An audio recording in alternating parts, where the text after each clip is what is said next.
Okay, in this problem we find a vector valued function with first coordinate x equals t cubed and second coordinate y equals t that lies entirely on the unit sphere. So we want to find a curve, a vector valued function that lies on the unit sphere. It lives there. So the unit sphere has equation x squared plus y squared plus z squared equals 1. And so the components of our vector valued function have to satisfy this equation in order for the graph to be on the sphere.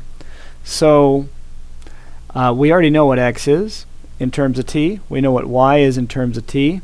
Let's substitute t cubed in for x. Let's substitute t in for y and see what z would have to be in terms of t. And then we'll have our z component and we'll have our vector valued function.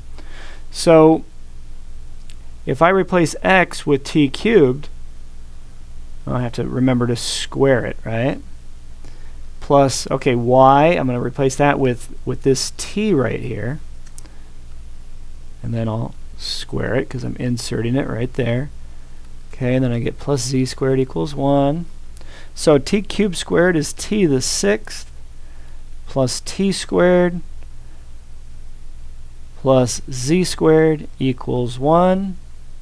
I'm going to solve that for z squared. That's going to give me z squared equals 1 minus t to the 6th minus t squared.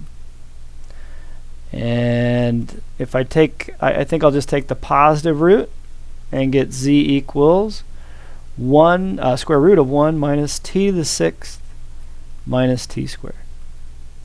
So my vector valued function, r of t,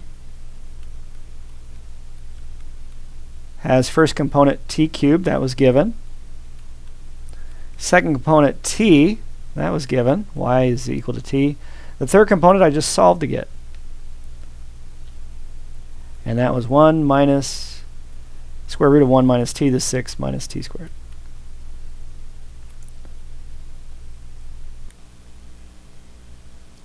Now I've used, or I'm about to use wx maxima to help me graph this vector valued function along with the unit sphere. And you may not understand all this code, and that's okay, but you can see I typed in parametric, I typed in the components t cubed, t, and sqrt means square root of 1 minus t to the 6th minus t squared. I'm letting t run from about negative 0.8 to 0.8. That'll ensure that this radicand underneath that square root stays positive. I got those values just using my calculator. So let's see what we get.